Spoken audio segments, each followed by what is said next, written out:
Okay, so I love the question about kind of like how to activate your glutes and how to feel your glutes in different strength movements, because I will say, one, strong glutes are gonna make you a strong runner, especially on those uphills. Like your hammies, your glutes you're a powerhouse on the ups. So one, it will really benefit you. Two, very common struggle for all kinds of people to feel their glutes, especially hip hinge movements, which would be your deadlifts, your RDLs or Romanian deadlifts, hip thrusts, bridges, anything like that. I think this will help. So there are two components to feeling your glutes in an exercise. The first is kind of mobility and actually moving your hips back. So in order to contract and shorten our glutes, we need to be able to lengthen our glutes. So here's my favorite drill for kind of teaching people that. You're gonna stand with your feet right under your hips. So I like to put my thumbs on my hip bones and say like, okay, it feels like my heels are right underneath them. So heels under your hips. You're gonna brace your core. So I like to imagine if you had a laser beam coming from your sternum in the center of your chest and a laser beam coming from your hip bone. And you inhale, and then when you exhale, try to bring those laser beams pointing straight ahead. You can also place a hand on your rib cage and a hand on your hip bones and think about stacking that. Some people might be naturally a little more tucked under, so again, you might find yourself kind of opening into it, but find that stacked position. Have just a soft bend in your knee, so not a bend, but imagine somebody kind of poked you from behind so that you're not like super locked out, super hyper extended.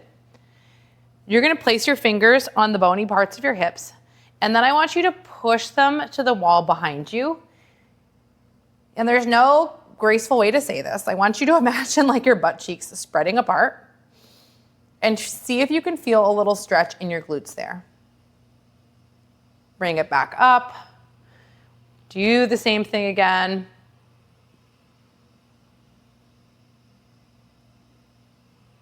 A nice trick for this is to stand in front of a wall. So stand maybe like 6 to 10 inches out from the wall, and you'll be able to feel if your hips are actually moving behind you. Because a lot of times people think their hips are moving, but what's really happening is they're kind of bending forward with the low back, and then I'm not getting that length in the glutes. So try that. See if you can try it in front of a wall and feel kind of your butt tap the wall. So step one, lengthen, mobility.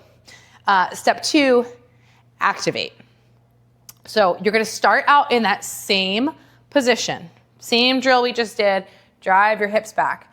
In the bottom, I want you to press your feet into the floor, whole foot, toes, midfoot, heel, really drive into the floor without moving, and see if you start to feel hamstrings and glutes fire in that position before you press up. So you're gonna use like a 5-second hold in the bottom of that position to help activate.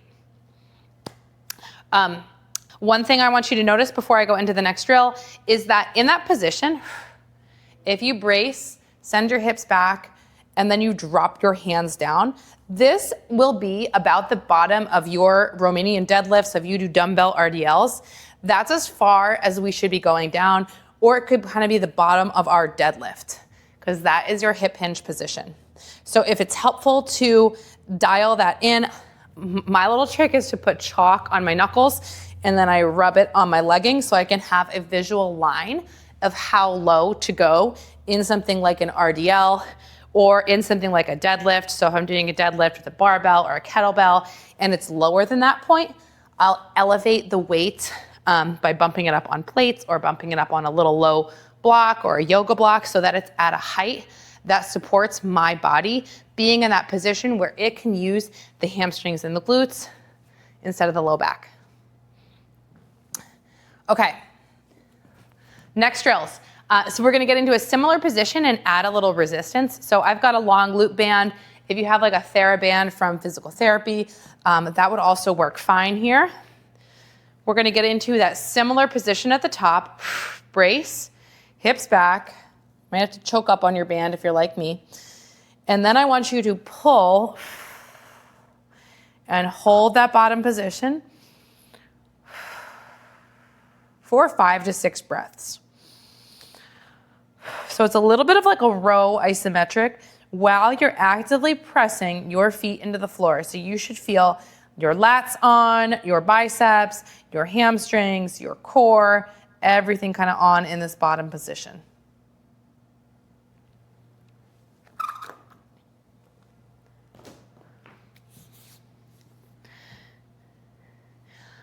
Okay, so I'm gonna give you a couple more drills in a glute bridge, which is another great exercise for that posterior chain. And another one where sometimes people struggle to feel their glutes. So I want to give you the first tips are kind of around your setup, and then the second one will go into that drill again to actually activate and feel things fire. So when you set up for a glute bridge, you wanna find a position where at the top, you feel like your knees, hips, shoulders are in a straight line. And you wanna see about a 90-degree angle on your knee.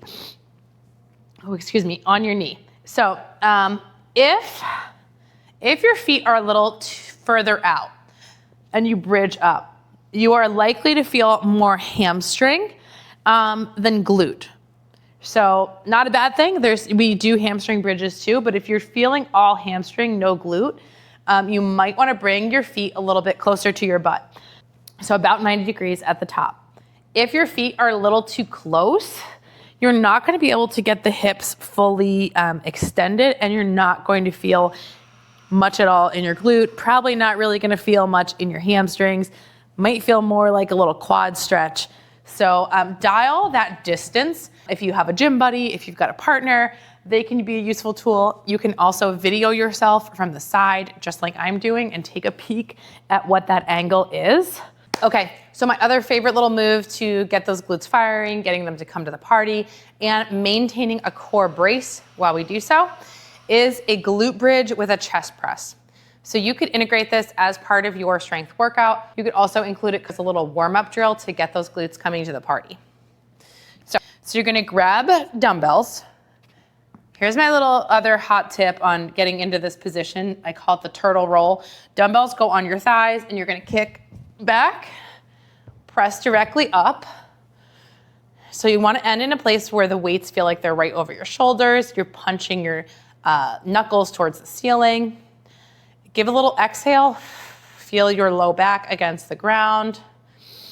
Inhale again, holding your abs on, and then exhale, bridge up, and you're gonna hold. So I would hold this from anywhere for 3 to 6 breaths. And as you're holding, you're thinking about keeping your abs on, and you're thinking about driving your heels into the floor. You should feel your glutes on fire. When you're done, you can pull your hips down, pull the weights down, and you can just kind of clonk them on the ground rather than doing a weighted sit-up all the way up. But that's a great one to integrate. It can be either part of your strength workout itself. You could use that as one of the exercises. You could hold the bridge and do like active chest presses as reps. Or you can just use it as part of your warm-up if it helps your glutes fire. So do a set or two of holding, 3 to 6 breaths, get your glutes on, and then move into your strength workout. That can go a long way to feeling them in your other exercises.